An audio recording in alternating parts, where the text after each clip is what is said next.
From the FixedOPS Institute. Relevancy, Training, and Accountability. Presented by FixedOPS Marketing and the What the FixedOPS podcast.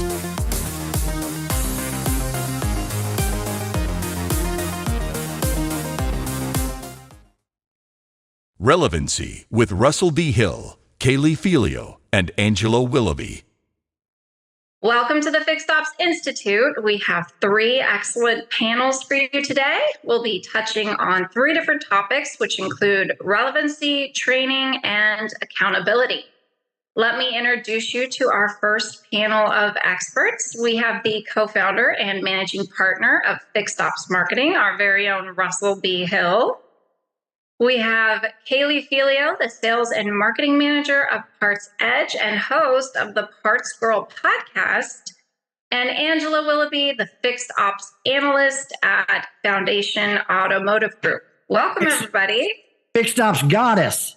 FixedOPS goddess. Starting a trend, dang it. Good morning. Well, let's start on the topic of relevancy. Apart from a few exceptions for cyclical downturns, dealers have marched to a relatively steady drumbeat for decades.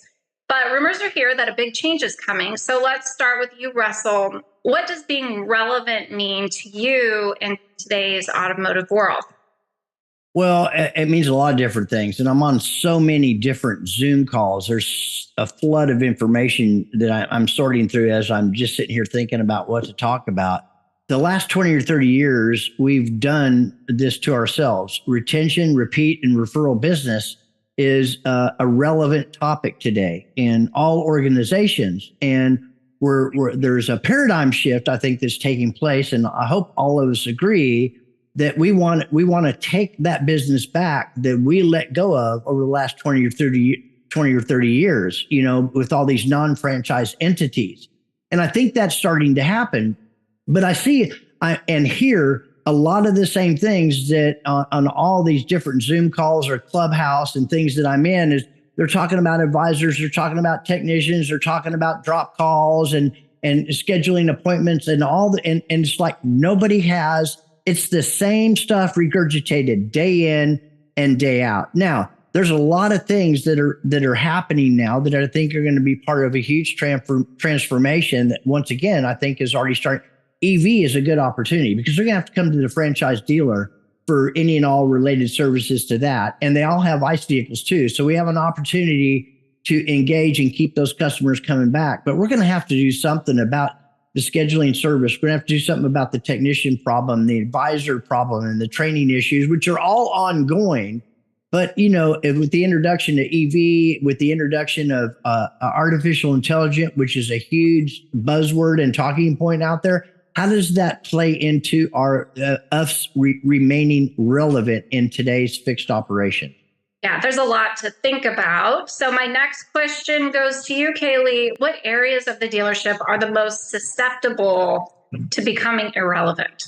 I don't think there's any particular part that's going to be irrelevant. I think to talk to kind of what Russell was speaking about is the communication. I think that's where we've always failed in the industry is just having that flow of communication and just if you look at other industries and how we're communicated with as consumers, we're so far behind. And I feel like that's where we're kind of failing in a sense.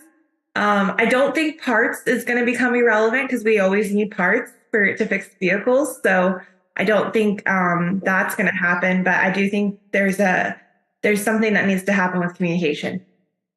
It's definitely been a problem for quite a long time, which is why we have these sort of events. So we can dive deeper into some of the issues that we're seeing around the automotive industry. Angela, let me toss you a question next. How does relevancy relate directly to profits? You're a good one for this question.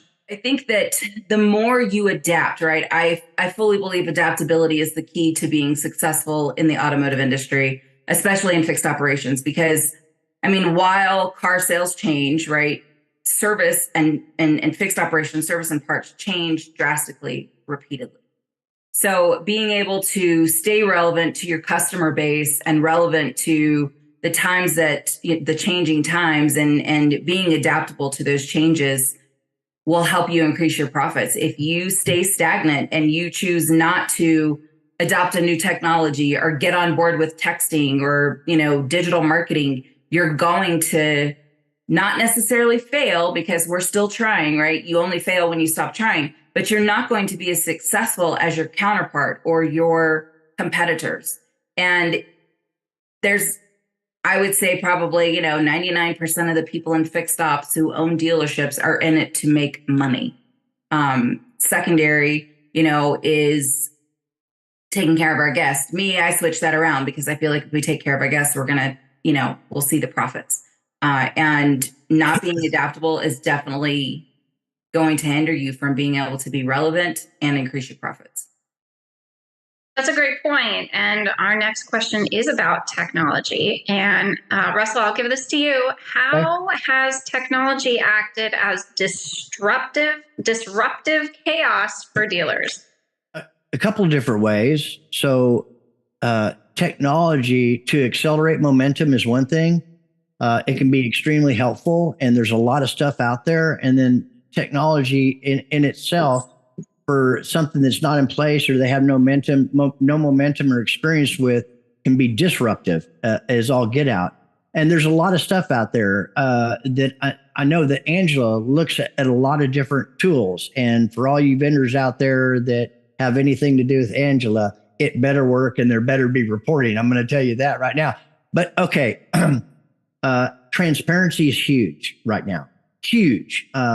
From the time the customer drives up, what's going on with their vehicle, the wear and tear on their tires, inflation.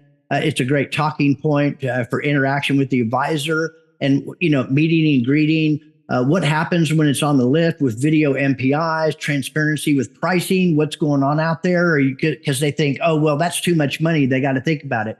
But excuse me, if you have a way to display that you're not the highest, you're not the lowest, but you're right in the middle compared to what everybody else in your market is charging. And that could be the non-franchise entities is primarily what I'm talking, the Pep Boys and Jiffy Lubes, et cetera, of the world out there. So all these are really important to either not only be relevant, but to remain relevant. And I think that's going to be a huge play in fixed operation. It is all about the guest. Do customers really want to come to the dealership, show up and sit in the lounge area? No, they don't want to do it. So fixed ops is really evolving to the point where you have mobile service. This is going to be really huge, a big play with mobile service, pick up and drop off, and what that means to trade in and trade up. These are all things that dealerships, I think, are going to have to provide if they're not already providing that. Yeah, there's certainly a lot of technology, a lot of changes happening right now. There's a lot to look at. KAYLEE, this question is for you. What is needed of dealers to ride the wave and not become irrelevant? I think I'm going to use Angela's adaptability. We have to adapt because if we continue to do the same things, we're going to see the same results. So we need to adapt to new technology. And sometimes the technology that's working for the dealership down the road isn't going to necessarily work for you. And that's, taking that approach to really dive in to figure out what you actually need rather than just, oh, they're using it, I need it too. Right. So because I see that all the time. And I think that's important to just really figure out what you need. Because I think it can be overwhelming too, right? There's so many different things that need fixed or projects that need to happen. Because I know when I'm talking to fixed ops directors, they're like, I've got a list of this and I don't know where to start. And I think just making the list and really just a plan. And it's almost like being a project manager. I would think just I feel like I'm doing that right now with my house. I made a spreadsheet by room. I'm like, this is what I need to do. Cause I'm like, this is so overwhelming. But anyways, yeah, it's very exciting because I'm like, I need this organization bucket and I need all these things. But I think that's what fixed ops directors or just people in the dealership that are managing the operation have to, create some sort of spreadsheet to do their projects and manage and look at what they need to actually do, because it can be overwhelming. There are a lot of tools, a lot to keep track of. Those people are very, very busy. And now I know, KAYLEE, you're a spreadsheet person. I didn't know that before. Spreadsheet and list, yes. Angela, I'm going to give you this next question. What is it that has accelerated innovation, technology, and overall change in the automotive industry? People definitely have accelerated that. As our needs increase, as our needs change, we're looking for the next thing that can make our lives easier. You know, it used to be that the car dealerships were crooked and nobody wanted to go because you were going to get gouged, right? And then you have the birth of the recall, and it's like, haha, you got to come back and see us because your car doesn't work right. We're the only ones that can fix it.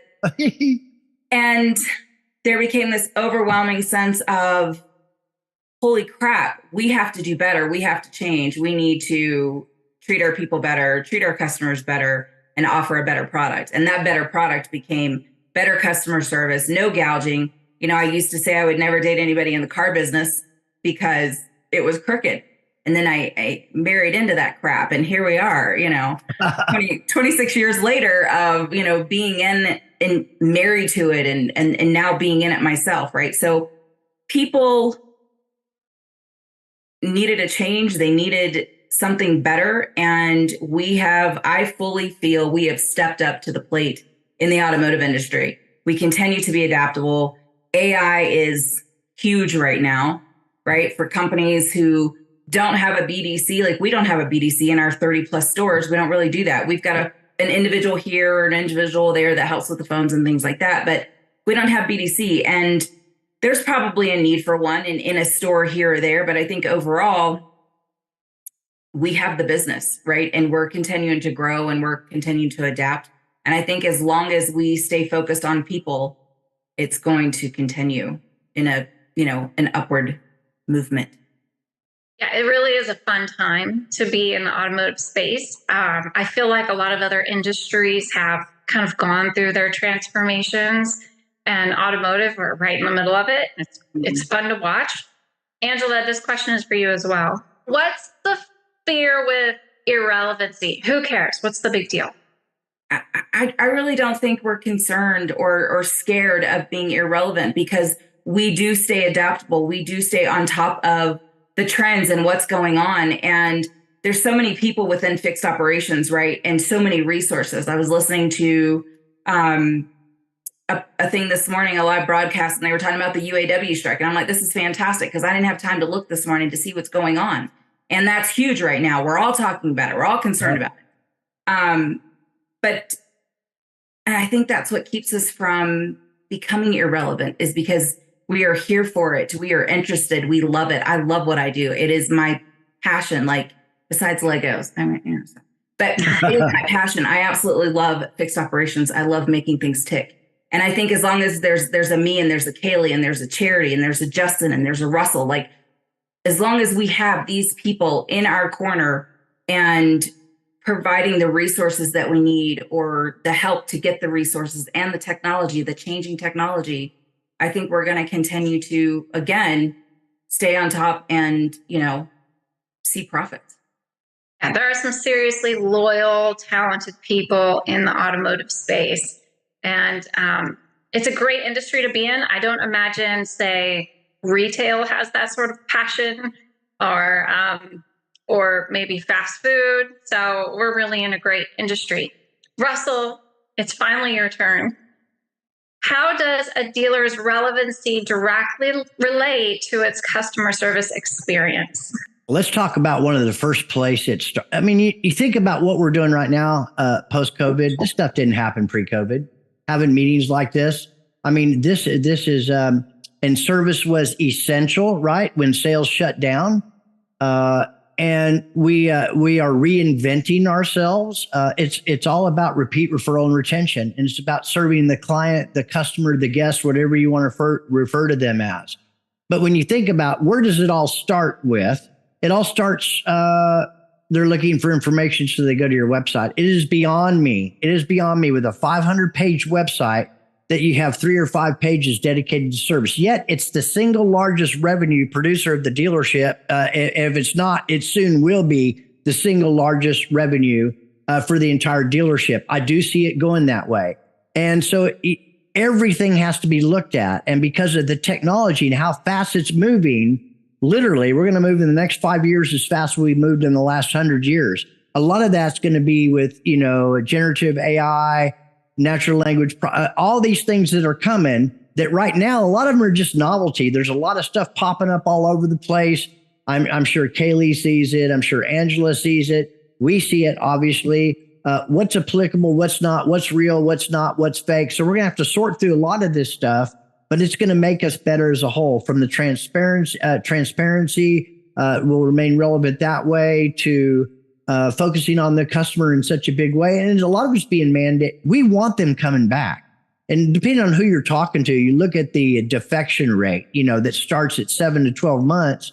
The first thing that will head that off, and all the dealerships that I'm sure all of us talk to, they're in the tire game now. We have to remain relevant by getting back into the tire game. We sent them to discount tires for the last 20 or 30 years. They have 1,600 of those franchises all over the place. And I say this all the time. They do a phenomenal job with tires, wiper blades, and rims, but nobody does it better than a franchise dealer. And people are starting to realize that now. Very true, Russell. Very true. I love your passion. And my last question is for you, KAYLEE. Can you share any tips or tools that can help dealers stay relevant in today's world? I think back to when I got my car for my first car. It's up to our parents to kind of teach us to maintain our vehicles or learn it in school. And luckily enough, I had parents that taught me that I needed to maintain my vehicle. And I had classes in high school, like body shop and all of that were electives and that taught us those things.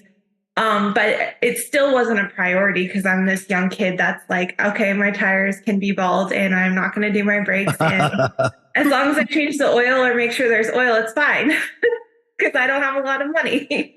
But I think my whole point is that we have to continue to educate the consumer and the kids that are getting vehicles. And I think there's a lot of great companies out there that are doing that. So that's that first tool that is out there, getting involved in the community and educating kids and teenagers with vehicles, and that it's important to maintain our vehicles because no one wants to. It seems like it's just this one thing that we never really want to do.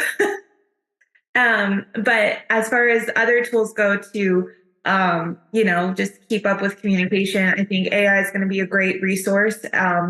Finding the right AI. I'm not saying AI as a whole, but I think there's AI companies out there that can help fill in those gaps of communication and process. Just looking at those tools out there that are available and staying active in the community. I think that's my main point, is because we need to educate our the kids that are getting vehicles, because we can't leave it up to everyone to teach them. We have to teach them. It's our industry. Angela, any final thoughts? Take care of your people, they'll take care of your business, and keep your foot on the gas. Like, just keep moving and pushing forward. That's how you're going to stay relevant. Just keep moving forward. I agree. Well, I was sitting here thinking of actually many things, listening to KAYLEE and Angela. I'm a vendor, right? And there's vendors and there's vendor partners out there. And, sometimes I hear in a lot of different rooms about the relationship that the dealers have with the vendors, and it's like it's their fault. And a lot of times it's not. It's miscommunication. People don't show up. They don't engage. They won't return phone calls. And if there was more, because I know what Angela does, if there was more people like her, I think that success would happen a lot quicker, because vendor is one thing, but a vendor partner is somebody who is engaging and always checking in to make sure things are working. Angela made it very clear, because we work with some of her stores, that any and all correspondence, period, she's copied on everything. Do you know how refreshing that is for have somebody like that who, if somebody's not showing up for a meeting, Angela knows it, and she may or may not show up herself. Doesn't make any difference. She wants to be copied. So if somebody doesn't, she's notified. And how can we get better if we don't have that level of accountability? So I think that's really important, and that is so relevant. That's why she has the title FixedOPS Goddess. I think every dealership should have an Angela. Like, I do too. I was talking to my husband, and they're a smaller dealership, but there's like someone that manages all those relationships. Like that's something that's important to stay on top of. Are we actually utilizing this resource or this tool? Because if you're not, it's just kind of, there's just, like we said, there's just so many different tools and solutions, and it can become overwhelming.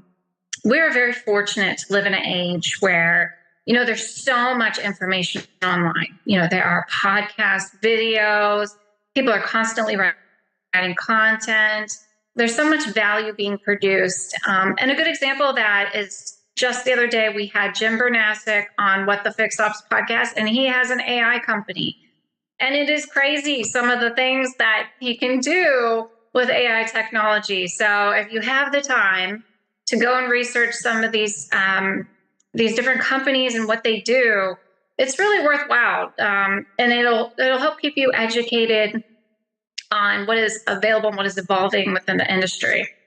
That's a wrap for our panel on relevancy today, folks. Thank you for joining me and sharing your insights. Up next, we'll talk training with Corey Smith, Eric Howdeggy, and Dave Foy. So stay tuned.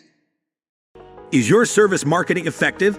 Does it drive traffic and dollars per RO? Does it even exist? FixedOPS Marketing offers a complete, hands-off marketing solution for fixed operations. Fully automated and described as the best decision ever made by FixedOPS directors. If your service website looks like this, upgrade to the most effective marketing solution for fixed operations. Unlimited, custom dealership branded videos. Automatically published to your website and social media networks. Create and distribute as many videos as you want, as often as you want, with the ROI you want, for one affordable price. See why we're number one. We'll prove it works. Visit FixedOPSMarketing.com to learn more. Training with Corey Smith, Erick Howdeggy, and Dave Foy. Welcome back. Our next panel will discuss the complex topic of training. I'm excited to introduce you today to Corey Smith, the National FixedOPS Training Manager, Erick Howdeggy, he's the Fixed Operations Training Director, Dave Foy, Fixed Operations Training Director, and all are from APCO Holdings. So welcome, guys. Thanks for having us. Thanks for having us, Charity. Now, in this context, we are talking about training our team members. So let me start with you, Dave. Why is training so complicated, or is it? Training itself is not complicated. It's getting the buy-in of everybody that needs the training that becomes complicated. Right? We've learned our entire lives, but the way that we've learned is not always conducive to people wanting to continue that once they're into their working lives. So that's really the biggest complication, is trying to overcome people not wanting to go back to school. Interesting. I had no idea that was a huge hiccup for you guys. How do you normally address that? That's really just about making the training engaging, fun, and entertaining. Corey is excellent at making it entertaining. He is a man of 1,000 voices. Oh, I don't know. But you've really got to immerse the students into what you're teaching. I bet you're really good at that. So I have a similar question for you, Eric. What's the best ROI for training? How do we get people to show up? The best way to have somebody show up, because physically they're there, but mentally they don't want to be there most of the time, right? And it's tough to admit and say it out loud, but if you do, you have to have everybody speak their why and speak their part on why they want to be there. And it individualizes the training for the person, makes them feel part of it. If you exclude the personal side of why the person is there, then you just excluded them from the training. So you want to find out why they're actually there. What's their next career path? What's their next step in the automotive world? And then you engage a training. So, one of the things that we do in class that's fantastic is we go around and we say something fun about ourselves that's outside of the automotive world. And the surprise on people's faces that have worked with each other for a long time, they say, wow, you do that? Talking about voices, Dave Foy has voices, and I didn't know that about him. So those are fun things to start to get the class, start to get the blood flowing through the classroom. Yeah. You said voices. Dave does voices. Yes. Now, Dave. He doesn't do it under the gun, though. You're going to have to do it off camera, I think. We'd love to hear an example of that. Dave will Sorry, record Dave. example. Corey has requested recordings of the voices are Muppets and Sesame Street characters. So I'll make a recording and send it out. Oh, we would love that.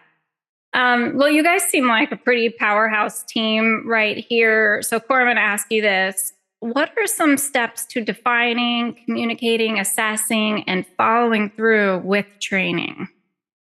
I think it's a great recipe to put forth when you're talking to the ownership group or the service manager or the FixedOPS director who's going to hold that team accountable, right? To Eric's point, and to Dave's point, you've got to make it fun and interactive, right? And we do that. All of us, I think, are really good at understanding human behavior and body language. So when we do go around the class and ask, hey, how long you been in the business? What's your name? What do you do now? And what's one thing that no one knows about, right? And that really gets everything going. And like Eric said, you get to know something about somebody else that you've worked with but didn't know that, right? And then we really talk about their why. So if you take all that into the recipe of holding them accountable, getting a positive ROI, and adhering to the training, and I don't think it's just a one and done.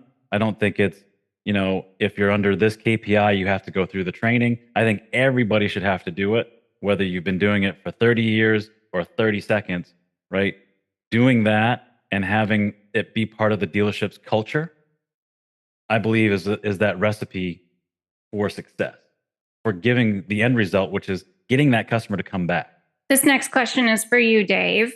Is training all about going and doing an in-person class, or are there different ways that it can be done these days? Yeah, absolutely not. We do a lot of online training. And again, the same things that apply to in-person training need to apply to your online training. It has to be fun. It has to be engaging. You still have to be a real person. You can't just be a video talking head in front of a class, right? You still need to get the class involved. You still need to find ways to get them to participate. I was going to say make. We don't want to make them participate, but we want to get them to participate. Silence is golden during those moments. You wait, and I can just sit and not talk for 35, 45 seconds, a minute. Somebody's going to talk. And getting that engagement, once you start to have it, it doesn't matter whether it's in person or online. You can have the same impact on the people that the learners that are there. So do you find in person maybe easier than doing it online, or does it really matter either way? I think it's obviously a little bit easier when you're in person with the people. It's for me, I have trouble sitting still, so in person is a little easier. I can move, and Corey covers about 47 miles when he teaches a class, so it's a lot easier. I have my swivel chair that tends to go back and forth the entire time that I'm talking, so that can be a little distracting for some people, but yeah, it's definitely a little easier to do the in person. but you can be just as effective online. It just takes a little bit different perspective and a little bit more work at it. Eric, this question is for you. How do we properly equate training to revenue? Oh, that's one of the questions that we answer quite a bit. And it's crazy. I was just thinking about that this morning. When you're in training mode, it's not something that's a job. It's a passion. And you're thinking about it constantly when you're driving in the car, when you're sitting at the dinner table. And this morning, for whatever reason, I was thinking about team playing. And I'm thinking, many times our stores and our service departments, they practice a play and they practice shooting the same shot. And I'm just going to use basketball, for instance. And you practice the play, but you never practice the shot and the form of the shot in order to score.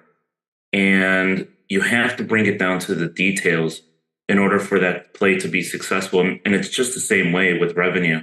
When you have a service department, you could give them directions all you want till you're blue in the face. You can lay it all out for them. But unless you train, and then once you train with details, that revenue isn't going to be successful.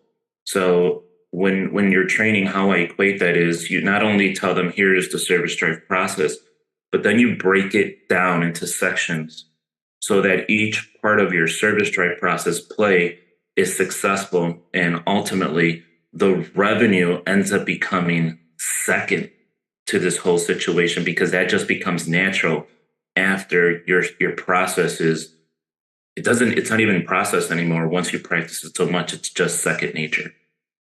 Very interesting.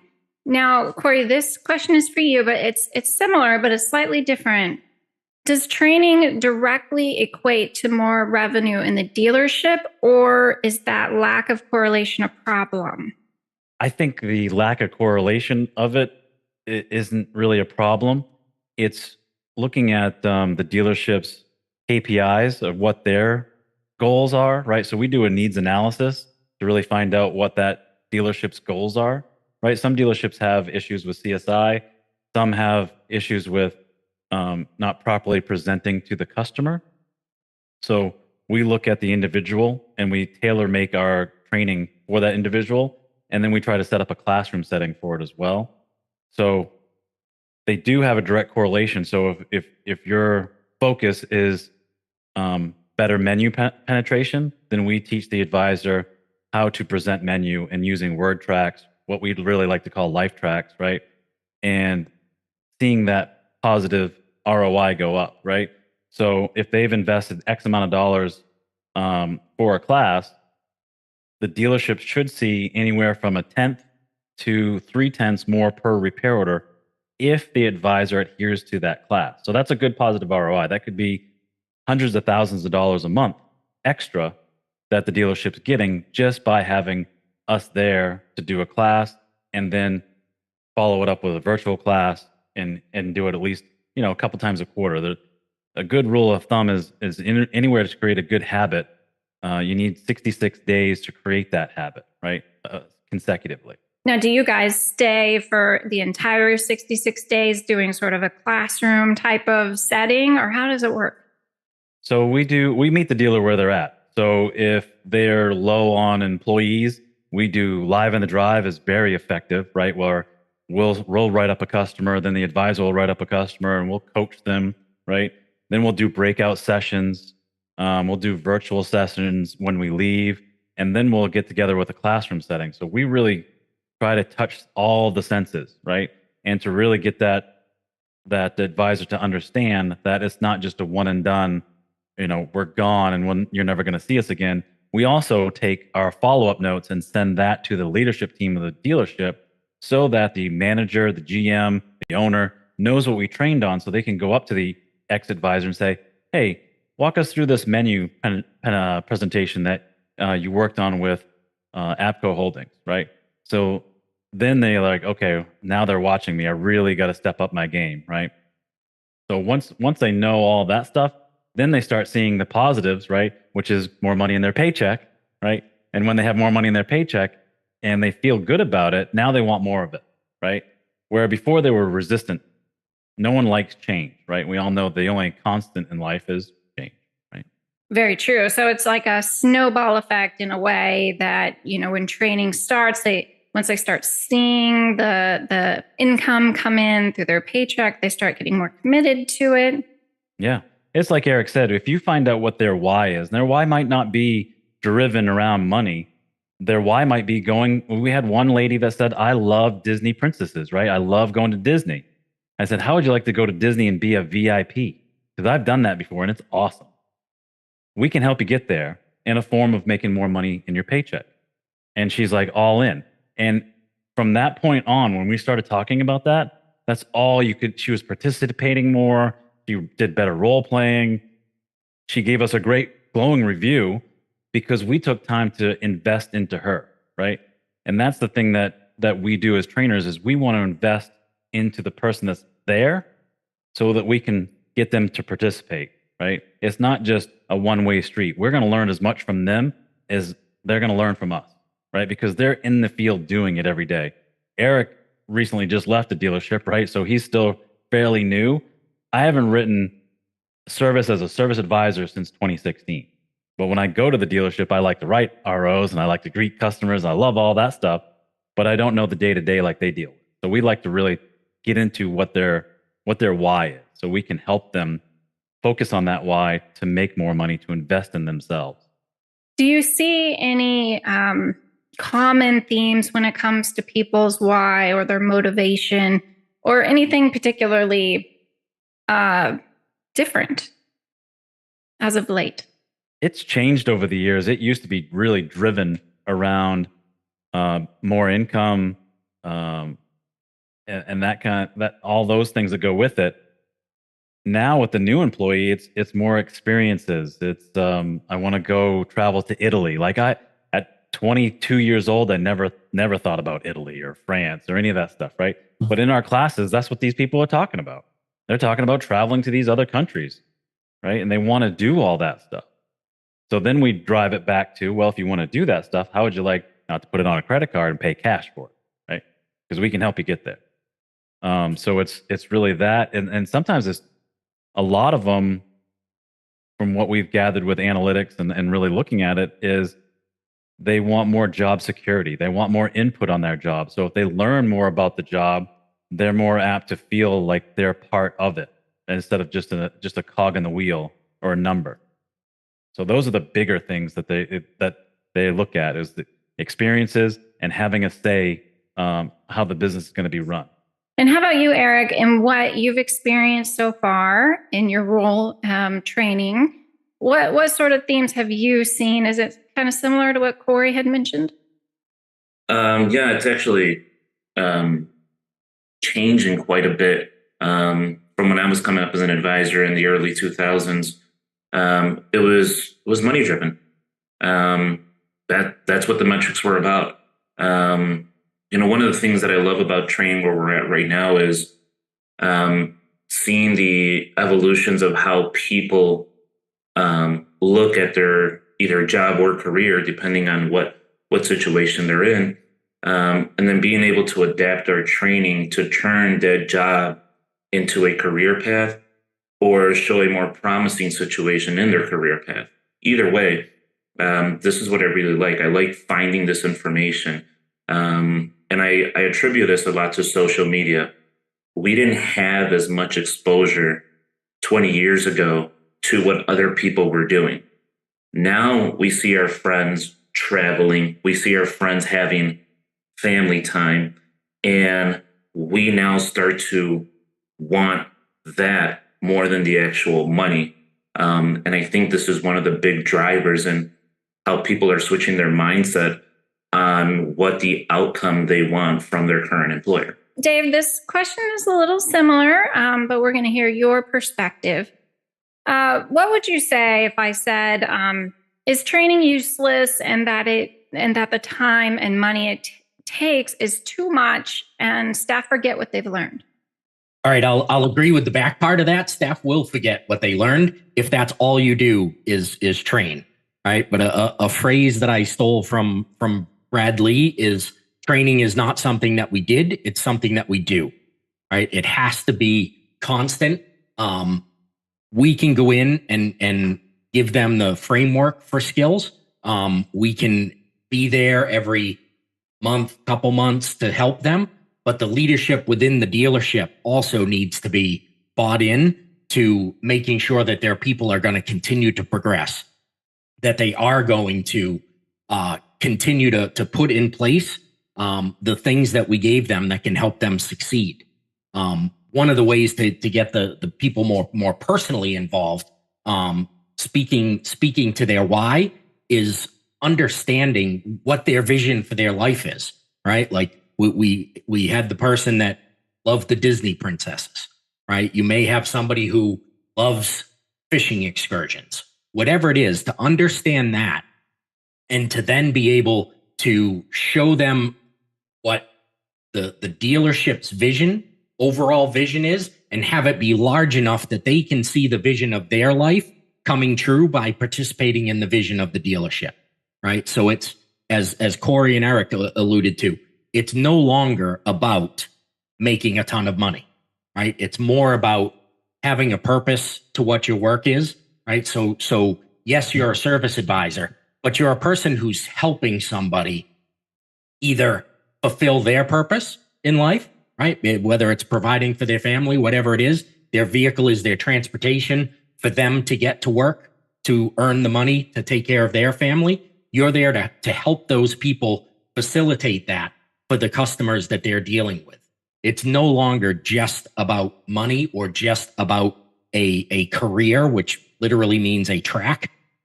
It's no longer about that. You need to be able to instill purpose into the reasons around the training, and then you will get to not experience the second part of your question, which is they will forget all the training. Because if you can put purpose into it, then they will remember it and continue to institute it. Now, is there such a thing as an untrainable person?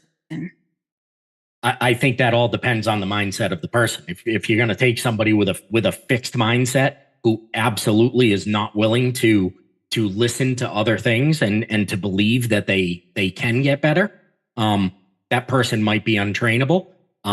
But I really believe in my heart that if you have the time with somebody, that's more of a protection than anything else. And that you can break through that and you can help them to see that there is more growth that can continue to happen for their entire life. Thank you for that, Dave. Eric, this next question is for you. How can we get buy-in from the team so they'll apply everything that they've learned in training? That's when training turns into culture, which is something that I love. When you have a culture, when you have a process, that's just your base. But when it converts into culture, the rest of the team now starts to hold each other accountable because they've seen the positive results. And it doesn't all have to come in money. The positive results could be less stress through the day. Everybody gets to go to lunch. Everybody gets to leave on time. Everybody feels they get a fair amount of the vehicles coming in. So to me, that's all about culture, and it takes time to build. You cannot, as a leader, be impatient with this process. It takes earning the trust of your team for them to hold each other accountable. So whenever I speak to leaders on this, I ask them, don't expect this training to be effective within 24 hours. It's your job to continue to nurture this system and then eventually be able to see it turn into a culture, and then your own team, again, will hold each other accountable, and that's when you have it moving. But this takes a lot of belief and a lot of trust, and as a leader, it's the other way around. Now you have to earn their trust. Now, Eric, what kind of training makes a good trainer? We have to do the same thing ourselves.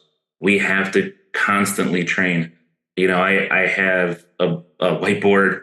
I put up cameras. I record myself. I have a mirror. And I constantly look at myself training. That's number one. The same thing I ask people to do, I do myself.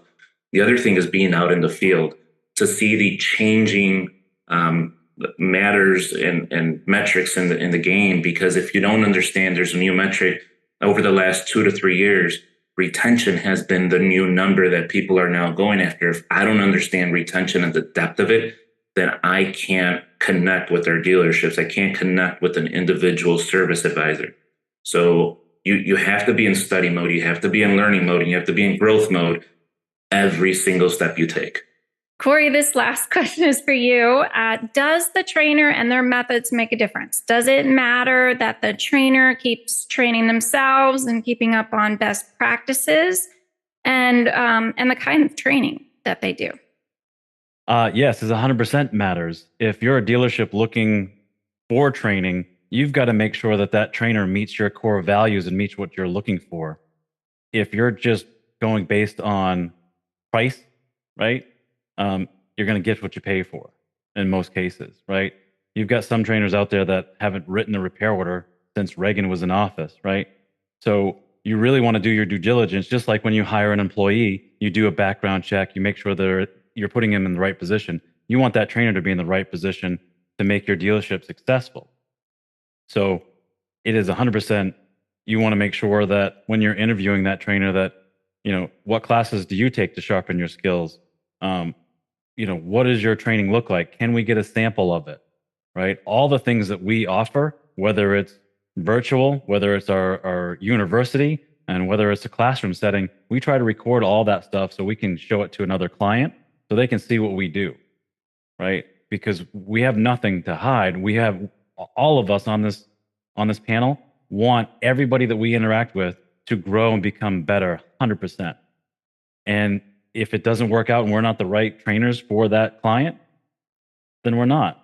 But we're going to always put our best foot forward and show them everything that we offer and walk through why our training is different from everybody else, because we have the passion to go along with it. We love being in the service drive. We understand what it takes to do the job because we did it for a number of years, and we truly enjoy the industry. Dave, any final thoughts?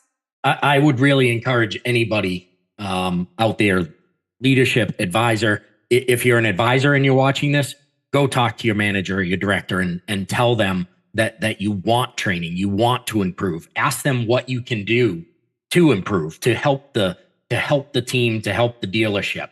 The leader at a store is not always going to be the manager. It could be one of the advisors who really takes on that leadership role. So whether you're the advisor, the manager, the director, whoever it is, make sure that you're investing in your team, whether it's this team that you're hiring to train your people or someone else. Just make sure that you are constantly investing in your team. That is a huge driver to the retention that Eric mentioned. In these days, we need to make sure that the good people that we have remain the good people that we have. We don't need to constantly be chasing people. And how about you, Eric? Any final thoughts? There's something that I'm looking at, and I would urge managers, leaders, owners of their stores to look at two different parts when they're observing their teams. Focus on the customer experience, but also focus on your employee experience. What areas of your employee experience can you improve to connect and help improve your customer experience simultaneously? So I would ask and urge all leaders to just take more time in the observation of their teams, and just be careful with those boiling points, because those boiling points can at times make that exercise negative, but do it in a state where you're looking to help both experiences in your store. Corey, final thoughts from you? I mean, these two said some great final thoughts. Eric's 100% right, and I would wholeheartedly back that up, is that we talk about the customer, we talk about the job, and we talk about this and that, but we have to turn some of that attention to the employee, right? So if the employee is engaged and is happy, guess what? Your customers are going to be engaged and happy, right? So employee retention has to be at that same level as customer retention. And that is at its core what you want as a business. You want all facets of your business to be successful, whether it's sales, parts, service, F&I, technicians. You want them all to thrive, not just one side of the house, because then you'll have, an uneven scale, if you will, right? You want to have everybody be lifted up. And so you got to invest money into every single department. I love that. Thank you, Corey. Thank you, Dave. And thank you, Eric. Everybody, stay tuned. Our next panel is on accountability. We've revolutionized service marketing. We'll prove it with 20% or more conversion rates, automatically updated, automatically integrated, and fully managed for you. Performance gives your service department a full video marketing platform for fixed operations. With SEO landing pages, a Google business profile, email marketing templates, automated drip campaigns, advanced functionality, and transparent reporting, all built to live within your existing website and integrate into your existing software. We manage it all for you. No logins or passwords required, and no installation or setup fees.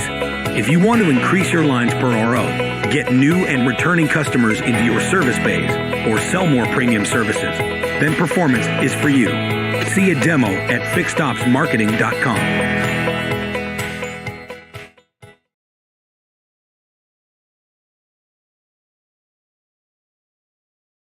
Accountability with Bob Charbeneau, Michael Barich, and Sarah VANTINE.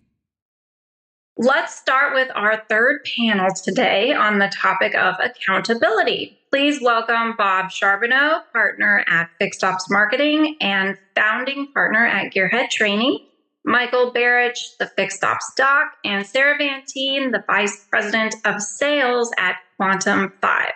Welcome to the show, everyone. Glad to be here. Thank you. Thank you, Charity. So what is team accountability? And Bob, I'll start with you. What does that mean to a dealership? Well, it means that everybody's got something they're supposed to be doing and be pretty good at it and have good direction from somebody, and then somebody's making sure that they're actually effective. And accountability means that we get the end result that we're looking for, and then several steps along that way in order to make that happen. And Michael, can you expand on what Bob just said a little bit? How do we hold our team accountable, and what do we hold them accountable to? That's a really good question, Charity. I think accountability goes along with each and every role in the dealership. And so from an employee perspective, we have to be responsible for our roles at the dealership. And then from the leadership standpoint, we have to make sure that we're holding those people accountable, but we're also helping them get there. And the standards are going to be, different for a lot of the positions in the dealership, but ultimately we have to be accountable to our customers and making sure that we're creating an experience worth talking about. Sarah, this question is for you. Is understanding our goals as dealers important to being accountable? How do we hold the team accountable for us to achieve our goals? So how is accountability related directly to achieving goals? Well, there's really two parts to accountability, and you have to take into consideration what the employee's individual goals are, as well as your business needs. So oftentimes we get so focused and so inundated on hitting our KPIs, selling as many vehicles as we need to, making sure we have enough, customer pay repair orders, looking at all of those different metrics across our organization. And sometimes what happens is we don't get aligned in what the employee is ultimately wanting to achieve and what motivates them as an individual. And so from an accountability perspective, a couple of things need to happen. As a leader in the organization, what you have to understand is what your employees are thinking about, what their perception is of the organization that they're working in, and understand if they're going to potentially have the opportunity to consider other employment. Looking at some of those metrics to understand that human capital element, if you know what's going on in your technicians' minds, in your service advisors' minds, in your sales consultants' minds, that all ties together into that accountability piece, which is, the KPI goals and figuring out how to achieve those benchmarks. You can't have one without the other. And Bob, I'm going to take this question and hand it to you. how do we get team buy-in when it comes to meeting our goals and staying accountable? So how do we get the team to cooperate with us and buy into what our goals are? Well, and, it all evolves typically around processes, the expectations of what they're supposed to be doing in their job. So it's always good that if we make changes, that we have as many people involved in it. So it's not like this giant surprise that one day, you move my cheese, from, on the drive, at my desk out to the center of the drive. We've got to make sure that people understand and what's in it for them. That's always part of the picture, and that's what it takes to have employees that like coming to work. If you're coming to work and you're making people do things that they think they shouldn't have to do, then you're not going to have much success. Yeah, you can beat them to the minimum standards so they don't get fired, but nobody's looking for that. They're looking for people to enjoy what they do, come in, have goals, share the wins, and when they have losses, be able to talk about it and figure out what to do next. Michael, you have a lot of work experience in this area as well, as far as getting team buy-in. Do you have anything to add to what Bob just said? We have to identify what the expectations are for each and every one of our employees and show them how to obtain those goals. And a lot of time, I feel like a lot of the benchmarks in the industry are measured at the floor and not the ceiling. I think there's so much untapped opportunity at a dealership. And to Bob's point, there's a lot of people that are in leadership roles that don't have experience, don't have proper training, don't understand the math equation, how 1 + 1 = 2 on a financial statement. And when you can pull a couple of levers, push a couple of buttons, and all of a sudden 4 times 4, now it's 16, right? So it's a complicated overall business plan, but I think you have to keep it simple, right? So I always find that the success in any dealership is predicated on good people and good process. And if you have those and they're duplicatable and we know it's going to deliver the right result, then we have to stick to the game plan and run that play every day. I mean, we develop processes to exceed a customer's expectations at a touch point in a dealership. And then we take shortcuts to get around that and wondering why we're not delivering at a high level to our customers. It definitely helps. Sarah, do you, Mike mentioned he has some sort of tips and tricks that helps get team buy-in. Do you have anything that you can add to that? Yeah, so, going back into some of the things that Quantum 5 and my company does in terms of getting that buy-in, we have a lot of different people that come into a training environment from a lot of different places in their career across the industry. You have some people that are, brand new, that are just getting started. You have some people that only came on board in the last couple of years. And so they've been living in this, post-COVID kind of automotive crazy time. And then you've got individuals that, are on the staff, well before that. And how do you bring alignment and how do you bring skill across all of those different individuals? Well, as a leader, the most important element that you really have to understand is how do you adapt your communication to that employee? And how do you really drive those goals and communicate those KPIs that you want to see them achieve and show them what the benefit is going to be for them as an employee to have this long-term mission for the company goal. So, when I sold cars, just to tie it in, my approach to selling a vehicle was probably very different than some of the other sales consultants on the floor. And that was not necessarily a bad thing. It was my communication style, the way that I conveyed and built value and the way that I went through some of those processes. It still was the same dealership process. It's just how I communicated and how I adapted to my customer was really, really different than somebody else. And that's the biggest piece that I see is that how meaningful is it when you have an organization that looks at all of the employees collectively and goes, how much more impactful would that be for Sarah if she as a salesperson goes from selling 8 cars a month to 15 cars a month? If I can show her that difference and build that path forward, what does that do for her livelihood?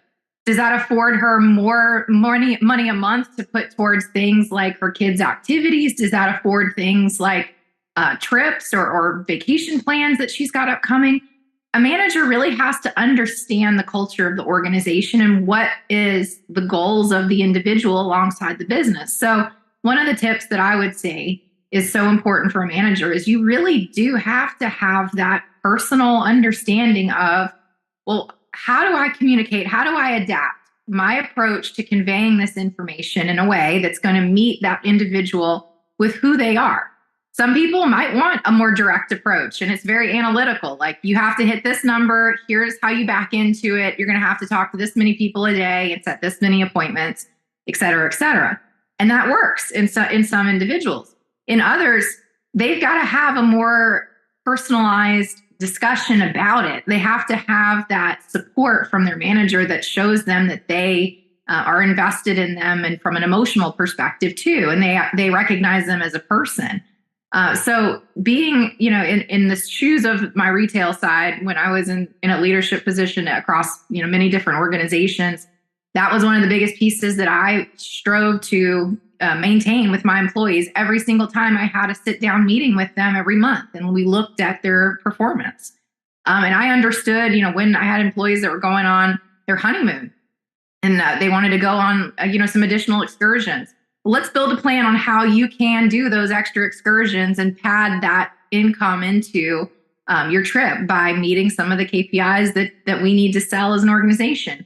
And when you take the time to do that as a leader, now you're going to see that exponentially across your organization. And you go from being, as Michael was describing, looking at the lowest common bar where like you need to perform. Instead, now you're looking at everybody as an individual and raising the bar for everybody. That makes a lot of sense as far as adapting to our team's various personalities. I'm going to toss you another one, Sarah. What resources do you need to achieve your goals as a dealer? What steps does a dealer need to take to reach a goal? Well, really from a dealership perspective, the first thing it's really planning. Planning at the end of the day is what's going to help a dealer achieve a goal. And oftentimes what happens in organizations is you look at a goal and it is so far way into the future that you get paralyzed with, we got to go from 200 vehicles to 500 vehicles, or I got to have this many more repair orders to hit that threshold that I need to hit in my service department. Okay, well, if it goes way too far out, oftentimes dealers will just freeze up and they don't really craft a plan backwards. Instead, they go and push on their people, they go and push on individuals and their managers of those individuals to make those results happen. And so what's most important is you really have to start with the first step in that discussion. So, oftentimes in a lot of organizations that I'm talking to today, that first step is really training. It's really, okay, let's level set the expectations. We recognize across our organization that training is a big opportunity for us to continue to inspire change in our people and get them in line with some of the most current practices with how customers want to do business with dealerships. So starting with that plan, just mapping it out, and then set those goal timelines. So, if it's step 1, do this. Okay, when am I going to be accountable to deliver on that particular step in this longer, bigger goal? And continuously check in. Another element to that that's really important is you have to have other people in the organization involved in those goals from an accountability perspective. So include, fixed operations, include some of the people in the variable operations. There's areas that they can help support some of the fixed ops goals, and vice versa. The fixed operations department can help support some of the areas in the sales operation goals, because at the end of the day, that customer experience, it's unified. A customer sees a dealership as that one business, that one individual. They don't see the silos of departments when they transact with a dealership. And so we have to inspire and create those opportunities for our people to really have a better way to plan, and then ultimately continue to have that check-in process across the organization to hold everybody accountable to it, and then course correct. If there's things that aren't going according to plan, that's okay. Now you go back to the drawing board and say, well, how am I going to change this plan to do something different to continue on towards that goal? If you can map out all those different steps in a organization, then you're going to have success.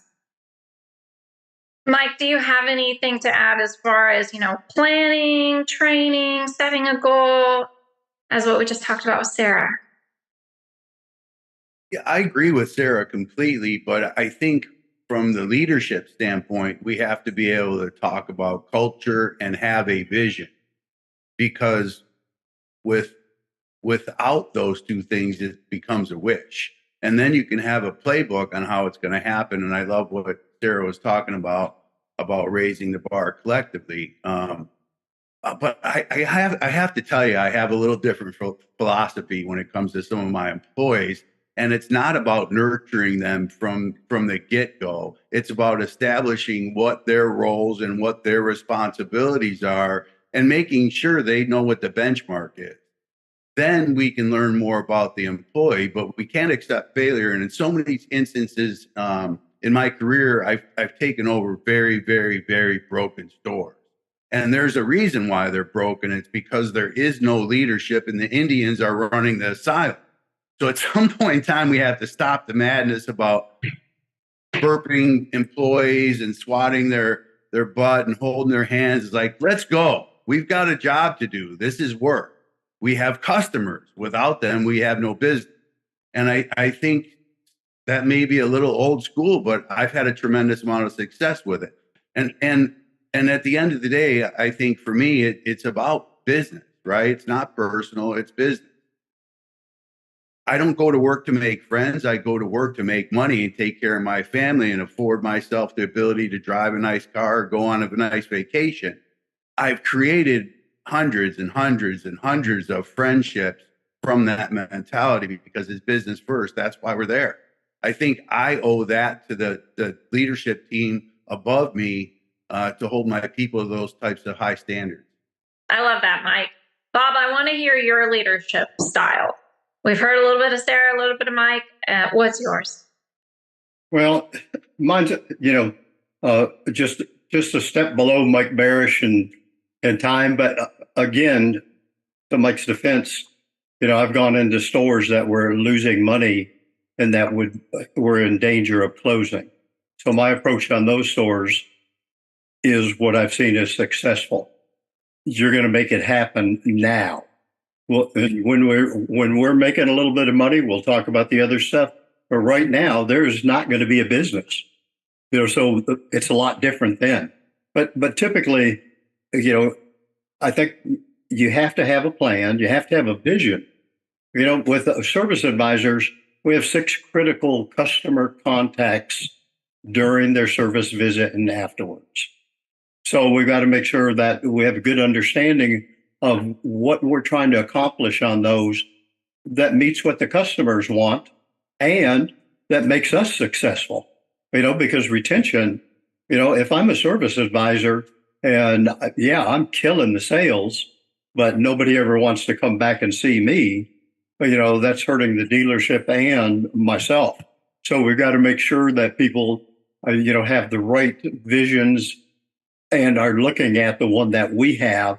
And if we have to sell them on it, we do. And if they're not, it's like I said, a service advisor has 6 customer contact areas, but they have about 16 different functions that they do on a daily basis that they're responsible for.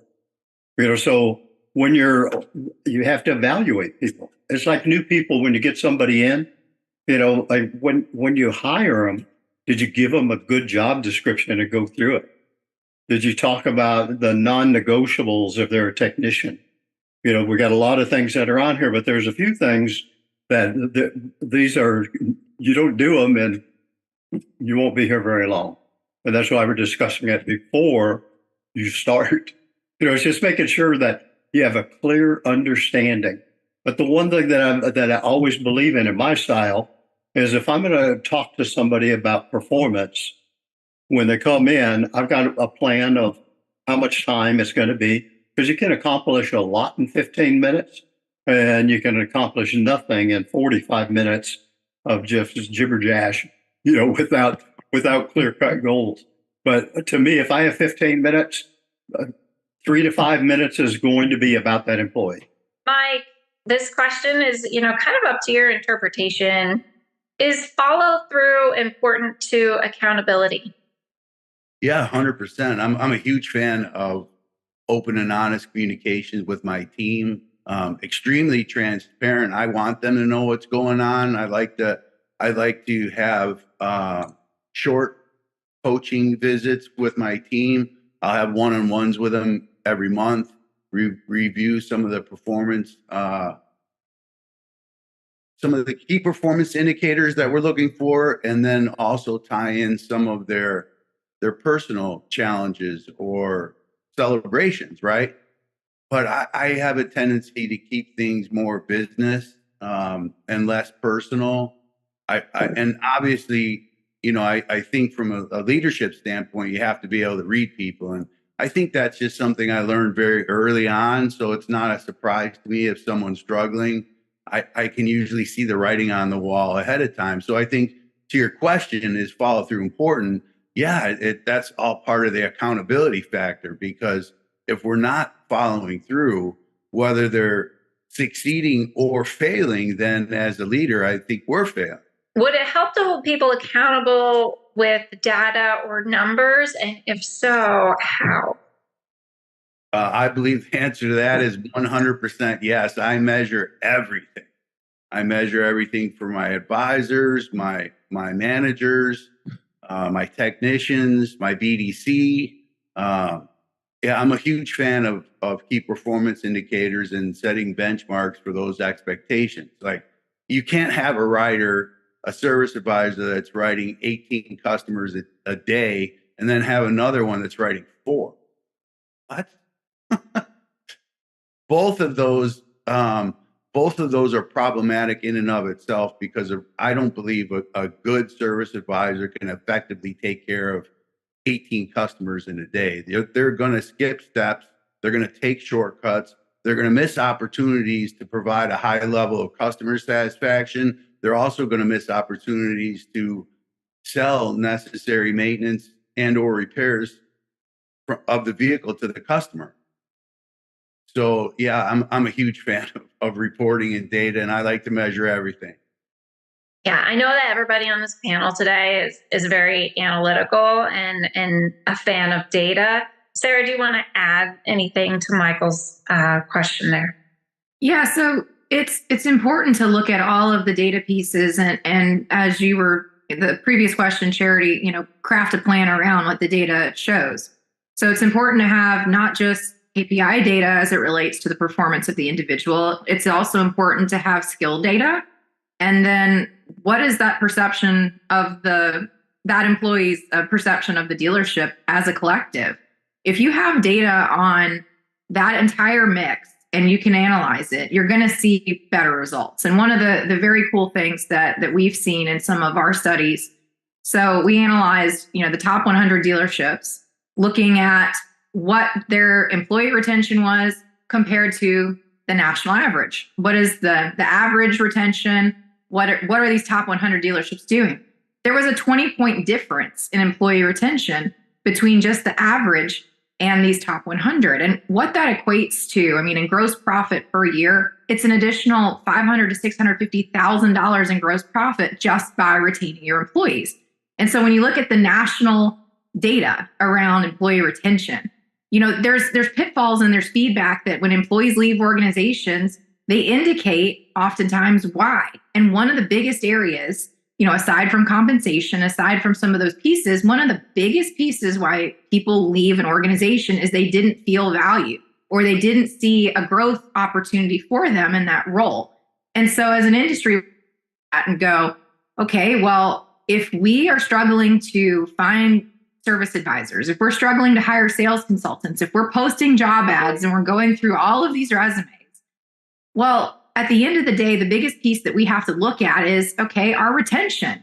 What are we doing differently right now that's not working with keeping our employees? So starting with that data, well, now you can build a plan around the entire rest of it. You can look at your KPI data. You can look at all of the things that you as an organization want to see achieved. And the great thing about what we look at that retention data, we look at the KPI data all the way down to the individual, but then we also look at the skill data. So one service advisor might be really, really great at overcoming objections. They might be one of your best tenured. They just absolutely kill it every single time that they present an MPI, but they're terrible about following up or building that retention and having CSI, in basically having that customer ask for them on a subsequent visit. Well, how do you boost that advisor's skills in that area where they have deficiency? And so looking at that data too is super important, because now you can craft a learning plan and a training strategy around things that aren't just strictly KPI. They're also looking at that entire skill set of that advisor to give them opportunities to enhance some of their weak spots. So looking at all of those data pieces are super important. But at the end of the day, the goal really in the organization, you want to have a profitable business. You want to see an improvement on the training ROI that you're investing in. You also want to see a lift in that employee retention, and looking at all of that together, that's going to lead to better customer retention. Now, Bob, I don't want to miss you on this conversation about data. Do you have anything to add about using analytics and data? Well, I think you have to have those, because it's a business and we have certain expectations of what we need to get it done. And the only way one of the factors is knowing who's doing it and who's not doing it, and helping somebody get better at it or determining something. So to me, it's daily. It's daily. What are we doing? Okay, you're great on Mondays and on Fridays, and during the rest of the week, what's going on with you? I mean, there's trends that we see, and the data helps us get those, and it helps us recognize possible things that are going on with an individual. Like Michael said, there can be personal challenges. Well, my wife works and I work, and I can't get here as early, and then I get yelled at when I get here, because I have to take my kids to school, and I show up to work, and it takes me an hour after I get to work to kind of get my head together, because it's real world. This is what's going on to them. Is there anything we can do to help it or help them adjust to it? But we need to know those things, and we need to know when something looks out of whack, that we try and figure out what is going on with that. Why are you great one month and then the next month you're not? And when it comes to handling customers, those 6 critical contact areas, everybody's got to be pretty good at that, because if you can, to have MPIs and be successful on those is great, but not if the customer felt that you forced them to doing something, you didn't put any value to it. And when they went back home on the weekend, there was a barbecue, their brother told them, what they told you had to do what? You spent how much? I told you they were going to ask for all your money, when you went in there. If we had put some value to it, they might have some defense as to why they did it. They said, well, they explained it's more important on a brake job to get that old fluid out of there. That's all the corrosion fighters are gone out of it, because they got a very expensive ABS system, and to surface the rotors and make sure those are right, and put on the right pads. So, because, I heard you coming down the street. I didn't even have to go out and see if you're going to make the barbecue. I heard you. So data is critical. How you use it, is where it comes in. It's meant to help and grow, but it's also meant to identify where you have the issues that you've got to do something about. It sounds like a good mixture of both human and data is really beneficial. Sarah, this question is going to be for you. If accountability is a problem in a dealership, Where would you start in finding a solution to that problem? Well, and it's a great question, because one of those areas oftentimes gets really murky for a dealership. They have a lot of insight and really personal opinions from management on where the problem may lie, right? And that's very typical of us as human beings. We oftentimes don't look inward when there's a problem. We look at all of the other pieces in the puzzle that are contributing to something that we see as, a problem outside of our control. Well, if you take that subjectivity out of the equation, if you look at it and you really analyze, well, let's look at each department and really get that NPS data. Let's find out how these employees are feeling about working at XYZ dealership across all of these departments. Well, now let's compare that and see what their perception is, of their direct report. What is, if they're planning on leaving the organization, what are some of the reasons why they're saying that they might be looking for another job? But the important piece in all of that is that you provide some anonymity to those employees so they can provide that candid feedback. You can provide an aggregate and look at those departments collectively. They can provide those comments.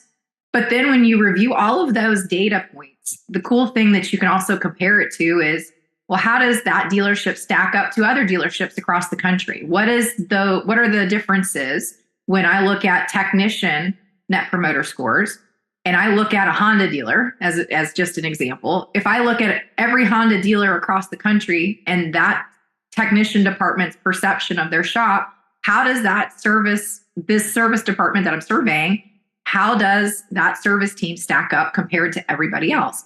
And that takes a lot of that subjectivity out of it. Sometimes what happens when you're getting into that kind of data, people take it really personally when a salesperson or service advisor is providing feedback about their manager that's like, I don't feel I'm supported, or I don't know what, whichever the wind is blowing today is going to be my manager's mood. There's things like that they may not be comfortable articulating in a one-to-one conversation because they fear they might lose their job or they might have repercussions in other ways that leads them to feel ill at ease when they're in a work environment. And so when you look at all of those pieces, that's really the first step as a leadership group in an organization, in a dealership. When leaders can put aside those feelings for just a moment, look at the data collectively, and just keep in mind, you wanted this feedback so you can collectively move forward to have a better outcome. And that is so critical when you're talking about that leadership buy-in and getting that leadership direction to move forward into better outcomes and being present for their employees. When you have that information, now you can act on it. Now there's pieces that you can put into play to plan and really craft a better experience. There's things that you might not even recognize in the survey that you didn't even know were areas of concerns for an employee. Tying into some of the things that we see across some of these surveys that we deploy across North America. I mean, there's things like scheduling. To Bob's point, one of the things that sometimes comes up is, hey, I've had some life changes. I've got a parent I've got to take care of now. I've got things that are going on, and I'm trying to figure out a way that I can make both sides of my life work together. Those are areas that as a dealer group, when you put all your leadership team together and you can craft a way forward to better serve your employees, and then also communicate that back to your employees that, hey, we heard you. We're working on this. We want your participation. We're going to make this better together. That's a great way for a leadership team to craft a way forward that really gains that cultural and that employee buy-in. Thank you, Sarah. And Mike, I'm going to throw this. This is my last question, and I'll toss it to you. Do you have any other thoughts? Anything you'd like to add on the topic of accountability? Got the floor. Well, I appreciate that. And thank you all for your time and input today. What a great panel. I'm honored to be here. But from an accountability standpoint, I think what Sarah was talking about, having the voice of the employee type of surveys, that's great. So they feel like they're having a voice in the improvements and things that are going on in the dealership. And I think we have, as leaders, have to be able to look in the mirror and take the good comments with the bad ones, because there's probably a mix of both, right, Sarah? And it's not personal, it's business. We have to figure out a way to bridge those gaps. But, you know, I have to go back to being true to myself. And it's not quite a democracy that I'm running at the dealership, because it's a business. And I wouldn't call it a dictatorship, but you know, I get paid to make difficult decisions inside a dealership that the dealer doesn't want any knowledge of. And so, you know, I've had difficult conversations with senior supervisors before that, you know, this is just the reality of how things go. And I've had a very successful career up until this point in my life. And I'm really excited about what I'm doing now, because I'm being able to take some of that mindset and thought process and teach people how to win. You've heard me say this a million times, that winning is important. And I think that I don't know any employee that wants to go to work and get their teeth kicked in all day. So teaching them how to win, supporting them to win by making sure you're adequately staffed, you're not working with a skeleton crew. You've got to support your people. And I know I sound tough maybe here having this conversation, but I'm really a teddy bear at heart. But I have to make sure that there's a line drawn in the sand. And if you cross it, then we're going to have a discussion about it. And I feel like the tough conversations have to happen. I also believe that coachable, teachable moments, when you recognize something that didn't follow the process, or the employee stepped out of bounds, have to happen in that moment, because it gives them an opportunity to see that, hey, this was a problem, recognize and how they do it better next time. So I just think you have to be present as a leader. You don't have to be in the trenches all the time, but I like to walk the drain in the service department. I spend quite a bit of time out in the service lane with my customers, and that's how I hold my people accountable. Well, thank you, Mike. Thank you, Bob. Thank you, Sarah. I learned a lot today. It was a really interesting conversation. So I really appreciate you all joining us today on the FixedOPS Institute. Don't forget to follow us online at fixedopsmarketing.com/FixedOPS Institute. Thank you, everyone. Thank you. Thank you. Yeah. Enjoy it.